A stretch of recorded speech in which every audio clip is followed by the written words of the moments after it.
네, 우리 함께 보는 말씀 마가복음 14장 22절에서 26절까지입니다. 함께 읽어보겠습니다. 그들이 먹을 때에 예수께서 떡을 가지사 축복하시고 떼어 제자들에게 주시며 이르시되 받으라 이것은 내 몸이니라 하시고 또 잔을 가지사 감사기도 하시고 그들에게 주시니 다 이를 마시매 이르시되 이것은 많은 사람을 위하여 흘리는 나의 피 곧 언약의 피니라. 진실로 너희에게 이르노니 내가 포도나무에서 난 것을 하나님 나라에서 새 것으로 마시는 날까지 다시 마시지 아니하리라 하시니라. 이에 그들이 찬미하고 감람산으로 가니라. 아멘. 네, 우리는 이 생각을 온통 어떻게 살 것이냐 여기에다가 집중을 하는 경향이 있어요. 그런데 예수님을 보면은 세상을 어떻게 떠나느냐 여기에 모든 생각을 두고 사셨습니다. 내가 예수님을 따르는 사람이다 라고 할 때 정말 예수님과 같이 어떻게 떠날 것이냐에 마음을 두고 살고 있는가 하고 우리 자신을 한번 점검을 해봐야 합니다. 성경에는 예수를 바라보자 이런 말씀이 있어요. 히브리서에. 그런데 도대체 예수님이 어떤 모습을 바라보자는 것일까?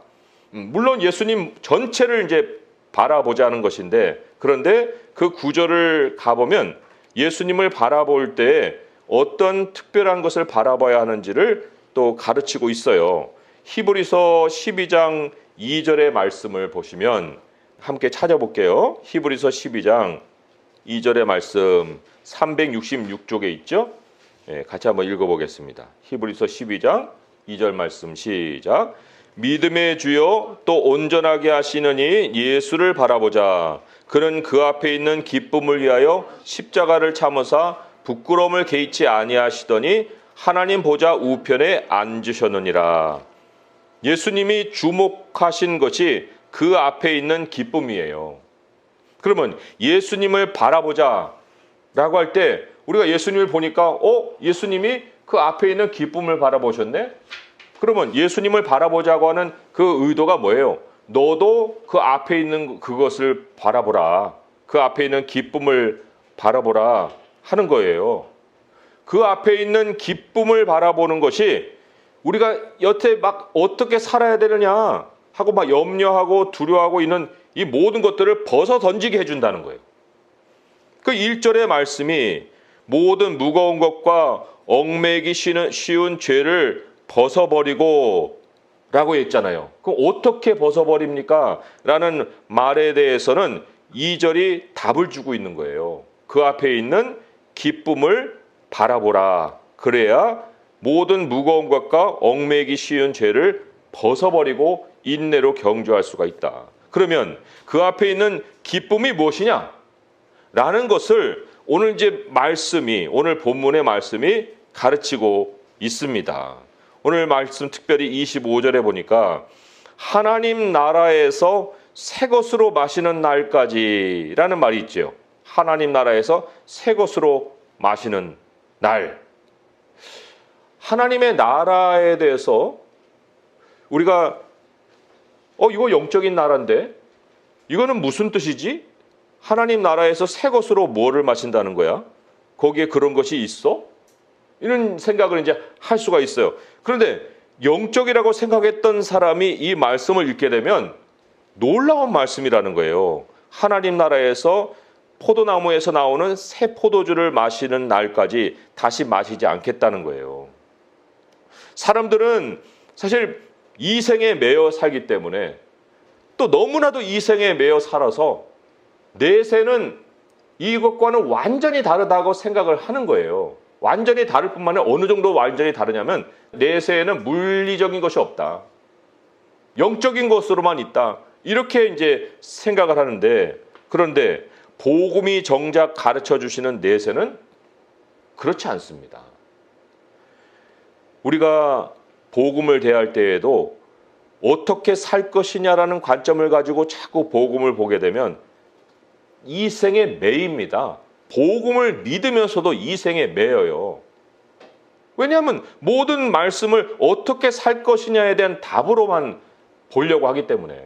그런데 복음을 더 자세히 들여다보면 예수님의 첫 마디부터 복음은 이 생의 여러 가지 문제에 대한 것이 아니라 내세에 관한 소식으로 시작을 한다는 겁니다. 오늘 읽은 마가복음에 처음에 예수님이 선포한 말씀이 마가복음 1장 14절 15절에 이렇게 나오잖아요. 요한이 잡힌 후 예수께서 갈릴리에 오셔서 하나님의 복음을 전파하여 이르시되 때가 찼고 하나님의 나라가 가까이 왔으니 회개하고 복음을 믿어라. 하나님의 나라가 왔다. 가까이 왔다. 이거는 뭐 가까이 왔으니라는 것이 그냥 올 것이다가 아니고요. 왔다는 거예요. 그러니까 돌아서라. 복음을 믿어라. 이런 예수님의 말씀을 우리에게 복음으로 선포를 하셨어요. 첫 마디로. 그러면 우리가 복음을 믿는다고 하면은 그 나라에 눈이 먼저 가야 되잖아요. 그 나라에. 7살짜리 아이가 이제 학교를 갈 날을 앞두고 있습니다. 그럼 얼마나 참 들떠 있겠어요. 나 학교 가네. 그러면 나이로 생각할 때 인생이 70이 되면 무엇에 들떠야 됩니까? 뭐 우리가 중간에 죽을 생각을 안 한다고 하면 이제 살다가 오면 한 70, 80 되잖아요. 그러면 그때 가서는 들떠야 된다고요, 마음이. 복음을 안다고 하면 무엇에 들떠야 돼요? 천국 가는 거. 학교 가는 것은 7살 때 들떠면서 왜 천국 가는 것에 대해서는 마음이 들뜨지 않겠어요? 그거 복음이 우리에게 가르쳐 주신 하나님의 나라인데. 그런데 참 이게 안타까운 것이 뭐 일반의 사람들만 아니고도 많은 하나님의 백성들도 항상 죽는 것이 두려워요. 죽음이 두렵고 어떻게 사느냐가 염려스럽다는 거예요. 영원히 여기서 살아야 될 것처럼, 영원히 여기서 살아야 될 거라면 뭐 염려하는 거 뭐 문제가 아니죠. 그런데 영원히 여기서 살 것도 아닌데 땅에서 잃어버릴 것에 대한 두려움이 엄청나다는 거예요. 그렇다고 하면은 그리스도인이라도 복음을 모르는 것이다. 복음을 정말 알았던 사람들은 어떻게 살았는지 아십니까? 히브리서 아까 읽었던 말씀에 10장으로 가보시면은 거기에 이런 말씀이 있어요. 10장 34절에 너희가 갇힌 자를 동정하고 너희 소유를 빼앗기는 것도 기쁘게 당했다. 너희 소유를 빼앗겼는데 그게 막 억울하고 안타깝고 막 분이 나고 이게 아니고요. 기쁘게 당했어요. 그거를. 그 이유가 어디 있어요? 이어지는 말씀에 더 낫고 영구한 소유가 있는 줄을 알미라. 이게 보이는데 이거 잃어버린 것이 무슨 대수냐 하고 견뎌냈다는 겁니다. 그것을 성경은 계속 읽어보면 믿음이라고 얘기를 하는 거예요. 그것을 영구한 것을 볼 수 있는 것이 믿음이다. 그래서 38장에 보면 나의 의인은 믿음으로 말미암아 살리라. 또한 뒤로 물러가면 내 마음이 그를 기뻐하지 않을 것이다 했잖아요. 뒤로 물러가요? 뭐예요? 무슨 뜻입니까? 땅이 모든 것인 삶으로 돌아가는 거예요. 뒤로 물러가는 것이. 그러나 복음은 땅이 모든 것이 아니라고 우리에게 가르치고 있고 하나님의 나라가 이미 가까웠고 너는 그 나라로 들어간다라고 소식을 전해주고 계시잖아요. 예수님이 오늘 본문에 몸도 이 피도 다 내주셨어요. 이건 내 몸이다. 이건 내 피다. 몸과 피를 내주셨단 말이에요. 처음부터 예수님은 모든 것을 주고 떠나기 위해서 오신 분이에요. 뭘 이렇게 아까워하지 않고 자신의 생명을 다 우리에게 주기 위해서 오신 분이라는 거예요. 이 몸이라는 건 삶이거든요. 이 몸이 한번 떠나면 더 이상 존재하지 않잖아요. 근데 누가 이러한 존재하지 한 번 있는 기회에 이 몸을 누가 누구에게 쉽게 주겠습니까? 근데 예수님이 삶을 주셨어요. 피라는 것은 약속을 말하죠. 24절에 보면 이것은 많은 사람을 위하여 흘리는 나의 피 곧 언약의 피니라. 우리가 예수님의 몸을 먹고 예수님의 피를 마신다는 것은 예수님의 삶을 받아들이고 예수님의 약속을 우리의 것으로 삼는다는 뜻입니다. 자, 그러면 예수님의 삶, 약속이라는 건 말이잖아요. 그럼 몸과 말이 우리가 사람을 구성하는 모든 거예요. 그런데 예수님의 몸도 먹고 예수님의 약속도 받아들인다고 하는 것은 그렇다고 하면은 그 모든 것은 우리 예수님을 우리 안으로 초대하는 거고 예수님이 우리 안에 사시는 겁니다. 마태복음 마지막에 보면은 내가 세상 끝날까지 너희와 함께 하리라 했잖아요. 그 약속을 누가 받은 사람들이냐? 바로 예수님의 몸과 예수님의 피를 나눠 가진 사람들이라는 거죠. 근데 조금 이상한 게 있어요. 오늘 여기는 이제 이렇게 나왔지만 똑같은 성찬에 대한 얘기를 고린도전서 11장에서 하고 있는데 거기에 조금은 우리가 새겨보아야 될 말씀이 있습니다. 고린도전서를 한번 또 찾아가 보세요. 고린도전서 11장 24절에서 26절까지예요. 고린도전서 11장 24절에서 26절까지입니다. 네. 거기 보면 이제 몸도 또 피도 이렇게 주시는 예수님의 말씀이 있는데 거기에 덧붙여서 한 가지 조금 생각해보고 깊이 또 묵상해봐야 될 말씀이 따라오는 거예요. 자, 24절에 보면 이것은 너희를 위한 내 몸이니 이것을 행하여 나를 기념하라. 예수님을 기념하라는 것은 예수님의 임재가 있다는 것을 알아라 이런 얘기거든요. 떡을 통해서 예수님의 몸이 내 안에 있다는 걸 기억하는 거고 또 예수님의 그 피, 그거 바로 이제 잔으로 대변하는 거죠. 우리가 잔을 마시면서 예수님의 피가 우리 안에 있다는 거, 예수님의 약속이 우리 안에 있다는 것을 기억하라. 그러니까 예수님의 임재를 기억하라는 거예요. 성찬을 통해서. 그런데 26절을 보니까 너희가 이 떡을 먹으며 이 잔을 마실 때마다 주의 죽으심을 그가 오실 때까지 전하는 것이니라. 죽으심을 전한다. 그런데 여기 모순이 있는 거예요. 뭐냐면 세상 개념으로 죽으면 끝이잖아요. 죽으심을 그가 오실 때까지 전한다? 아니 죽은 사람이 어떻게 와요? 그런데 죽은 사람을 죽으심을 오실 때까지 전한다는 이 말씀에 그 연결시켜 보게 되면 이 죽으심이라는 것이 단지 죽음을 얘기하는 것이 아니라는 겁니다. 성찬을 나누면서 우리가 예수님의 죽으심에 대해서 많이 슬퍼하는 일이 있어요. 그러나 성찬은 예수님의 죽으심을 슬퍼하라고 주는 성찬이 아닙니다. 이때 이 죽으심은 예수님의 떠나심이에요. 예수님의 떠나심을 그가 올 때까지 전하라 라고 명령을 하신 겁니다. 예수님의 복음은 그의 떠나심을 선포하는 거고 다시 오심을 기억하게 하는 거예요. 예수님이 땅에 계시지 않고 우리와 함께 하시는 것을 기억하는 것이 성찬일 뿐만 아니라 우리가 예수님이 다시 오시는 날에 우리도 그분이 계시는 곳으로 떠난다는 것을 기억하는 것이 성찬이라는 겁니다. 주의 죽으심을 기억하는 사람이 떠날 것을 생각을 안 한다? 주의 죽으심을 전하는 사람이 떠날 것을 사람들에게 전하지 않는다? 그럼 그게 무슨 복음이에요? 죽으심을 우리가 전한다고 할 때는 반드시 우리도 그분과 함께 떠날 것을 알고서 전하는 거예요. 예수님이 함께 하신다는 것이 우리가 그가 있는 곳으로 가야 한다는 것을 얘기를 해주고 있습니다. 그렇잖아요. 아니 예수님이 우리와 함께 해주시는 것을 이 땅에서 영속시킬 수 있어요? 이 땅에서. 예수님은 항상 내 안에 들어와 계시고 내 안에 들어와 계셔야만 하는 분이에요. 내가 떠나는 게 아니고 예수님이 내 안에 들어와 계셔야 된다니까요. 그러면 내가 영원한 존재면 그럴 수 있죠. 안 죽고. 그러나 내가 영원한 존재가 아니고 예수님이 영원한 존재이면 함께하는 그 안에서 누가 누구에게 가야겠습니까? 우리가 예수님께로 가야 하는 거예요. 함께라는 것은 이 땅을 전제하고 얘기하는 게 아닙니다. 함께라는 것은 떠난다는 것을 전제하고서 말을 하고 있는 거죠.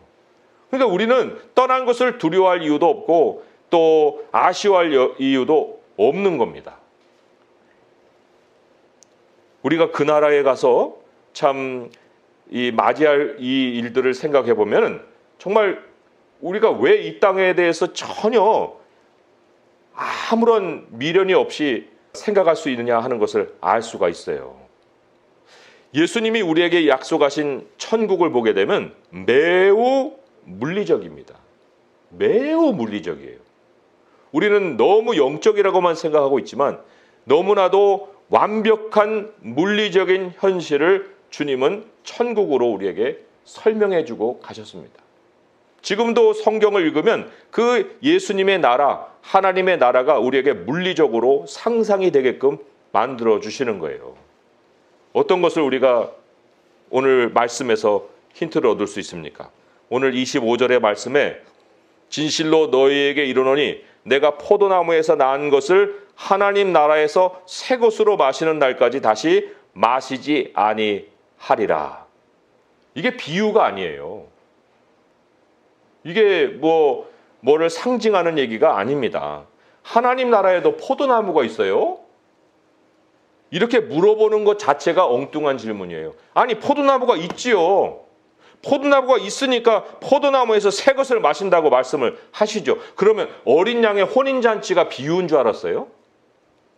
어린 양의 혼인잔치가 그게 무슨 상징만을 얘기하는 이야기로 우리에게 전해준 거라고 생각을 하셨냐는 거예요. 이사야의 말씀에 그 동물에 대한 얘기가 나오거든요. 이사야 말씀 한번 참고해 보시면 이사야 11장 말씀에 6절에서 9절의 말씀인데 이런 말씀이 있어요. 찾으시면서 읽어드린 것을 들어보세요. 이사야 11장 6절부터 9절입니다. 그때 이리가 어린 양과 함께 살며 표범이 어린 염소와 함께 누우며 송아지와 어린 사자와 살진 짐승이 함께 있어 어린아이에게 끌리며 암소와 곰이 함께 먹으며 그것들의 새끼가 함께 엎드리며 사자가 소처럼 풀을 먹을 것이며 젖먹는 아이가 독사의 구멍에서 장난하며 젖된 어린아이가 독사의 굴에 손을 넣을 것이라. 내 거룩한 산 모든 곳에서 해됨도 없고 상함도 없을 것이니 이는 물이 바다를 덮음같이 여호와를 아는 지식이 세상에 충만할 것임이니라. 이게 무슨 상징적인 묘사입니까? 내 거룩한 산을 얘기하시는 것이 하나님의 나라인데 이건 비유가 아니에요. 하나님이 약속하신 천년 왕국 안에서 하나님이 지으신 창조가 완벽하게 실현될 것을 우리에게 선포하고 계신 겁니다. 계시록 20장에 나오는 천년 왕국이 우리가 그냥 그것을 비유로 받아야 되겠습니까? 그건 비유가 아닙니다. 요한계시록 20장 4절에서 6절의 말씀도 이렇게 나오죠. 또 내가 보자들을 보니 거기 앉은 자들이 있어 심판하는 권세를 받았더라. 또 내가 보니 예수를 증언함과 하나님의 말씀 때문에 목배임을 당한 자들의 영혼들과 또 짐승과 그의 우상에게 경배하지 아니하고 그들의 이마와 손에 그의 표를 받지 않은 자들이 살아서 그리스도와 더불어 1000년 동안 왕노릇하니. 1000년 동안 왕노릇이에요. 아담을 지어서 하나님이 만물 위에 왕으로 세웠죠. 뭘 다스리라고 그랬어요? 만물을 다스려라. 그 만물에 뭐가 있어요? 동물이 있고 식물이 있고 우주가 있잖아요. 그러면 왕노릇 한다고 해놓고 노릇해야 될 대상들이 아무것도 없이 그냥 영의 세계고 뭐가 없고 만질 것도 없고 그러면 이게 무슨 얘기예요? 이게 헛된 약속이죠. 그런데 여기 분명히 1000년 동안 왕노릇 하리라고 얘기를 하거든요. 또 6절에 보면 이 첫째 부활에 참여한 자들은 복이 있고 거룩하도다. 둘째 사망이 그들을 다스리는 권세가 없고 도리어 그들이 하나님과 그리스도의 제사장이 되어 1000년 동안 그리스도와 더불어 왕노릇하리라. 땅에는 천사를 못 보죠. 그러나 하나님의 나라에 가면 천군 천사를 봅니다. 그 천군 천사가 우리의 다스림을 기다리고 있어요. 동물의 세계는 말할 것도 없거니와 완벽한 창조의 세계가 그 나라에서 펼쳐지는 거예요. 예수님이 문화 비유를 하셨죠. 문화 비유에서 그 신실하게 주인의 것을 가지고 남긴 종에게 예수님이 남기신 결론이 뭐예요?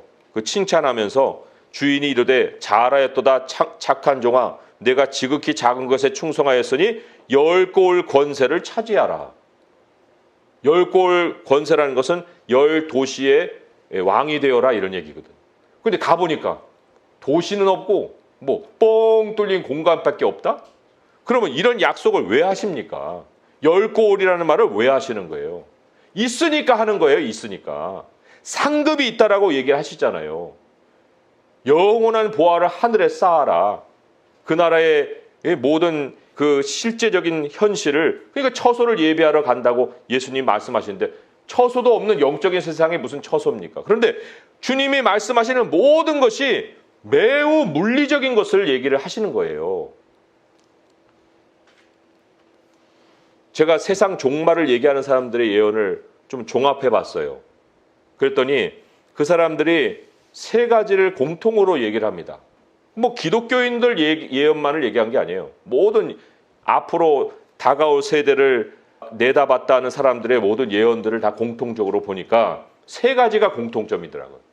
첫째는 3차 세계대전이 있다. 그걸 공통으로 얘기하고요.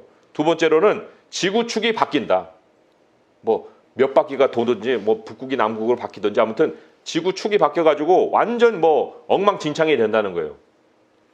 그리고는 그 모든 것을 견뎌낸 생존자들에게는 영원한 평화가 있다. 이 세 가지가 공통으로 그 예언하는 사람들의 입에서 나오더라고요. 그런데 그 얘기를 쭉 들으면서 참 이 사람들이 기독교인이었으면, 물론 이제 그 안에는 기독교인들도 있겠지만은 그 복음 안에 이 모든 것이 있는 것을 알았을 텐데, 성경을 보면은 뭐 그렇게 희한한 예언을 안 보더라도 성경 안에 그게 다 기록이 되어 있는데 뭐 그걸 꼭 그 예언을 들어야만 그래요? 그런 시기가 다가온다는 거예요? 그때 가서야 깜짝 놀라고? 그럴 이유가 없거든요. 예를 들어서 지구 자전축이 바뀐다? 성경에 다 나와요. 요한계시록에 보게 되면 6장 14절에 이런 말씀이 있거든요. 6장 14절에 이렇게 돼 있습니다. 하늘은 두루마리가 말리는 것 같이 떠나가고 각 산과 섬이 제자리에서 옮겨진다. 지구가 뺑 도니까 하늘이 싹 말리는 것처럼 보일 거 아닙니까? 우리도 어지러우면 하늘이 막 돌잖아요. 하늘이 도는 것처럼. 지구가 돌아가니까 하늘이 두루마리 말리는 것 같이 쑥 떠나가는 거예요. 그리고는 각 산과 섬이 제자리에서 옮겨진다. 축이 바뀌는 거거든요. 이런 얘기 다 성경이 얘기를 하고 있어요. 뭐 그 사람들이 영원한 생존자들에게 영원한 평화가 온다. 그게 이 땅에서 오겠어요? 물론 우리 천년 왕국은 하나님이 땅에서 실현하기 때문에 이런 어지러운 현실에서 막 그 전쟁이 일어나고 연기가 다 있다가 연기가 싹 갈아지고 그리고는 다시 거기에서 몸으로 버틴 사람들이 생존해갖고 영원한 평화를 누리는 게 아니죠. 예수님이 다시 오셔서 그런 평화의 나라를 만들어 주시기 때문에 평화가 오는 건데, 그 사람들의 예언은 그런 3차 세계대전을 이기고 그리고 지구 축이 바뀌어도 거기서 생존하고 그 사람들이 그냥 이 몸으로 생존한 사람들이 영원한 평화를 얻는다, 이렇게 얘기를 하는 거예요. 그러나 하나님의 백성에게는 주님이 분명히 얘기하시기를 인자가 온다. 너희들에게 들림받는 일이 있다. 그리고 완벽한 창조 세계가 펼쳐질 것이다. 근데 그것만이 다예요? 아니지요. 그 천년왕국 다음에 하나님이 새 하늘과 새 땅을 주실 것이라고 약속을 하셨습니다.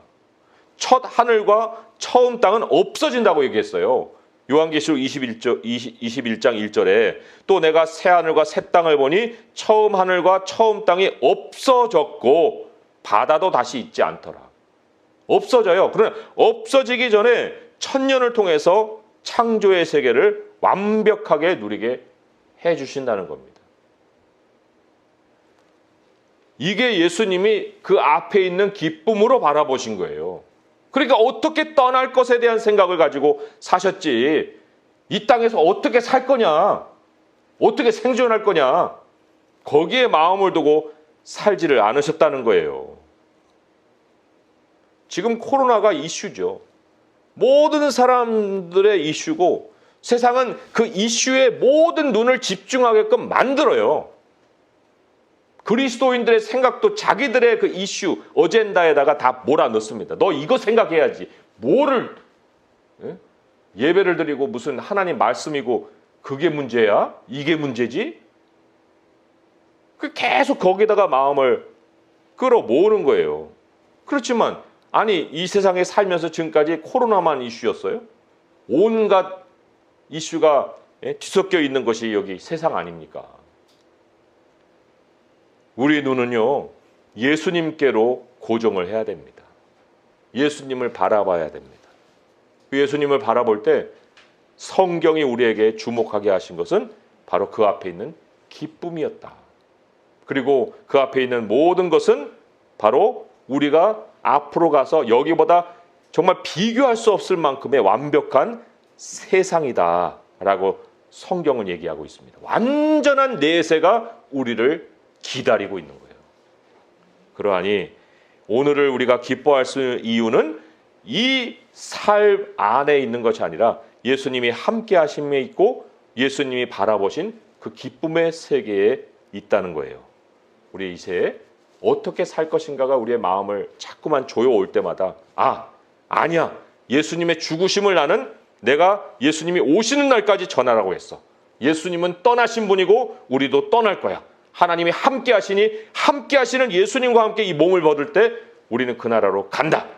이러한 확신과 이러한 기쁨과 이러한 소망을 가지고 우리 주님이 허락하신 하루하루의 삶, 그래서 우리 마음이 정말 하나님 나라에 가는 것을 들떠하면서 내일 학교 가는 아이의 마음이 들뜸과 같이 거기에 비교할 수 없는 그러한 우리의 마음속의 소망이 일어나서 하나님을 향해 소망 가운데 하루하루 살아갈 수 있는 성도 될 수 있기를 주님의 이름으로 축원드립니다.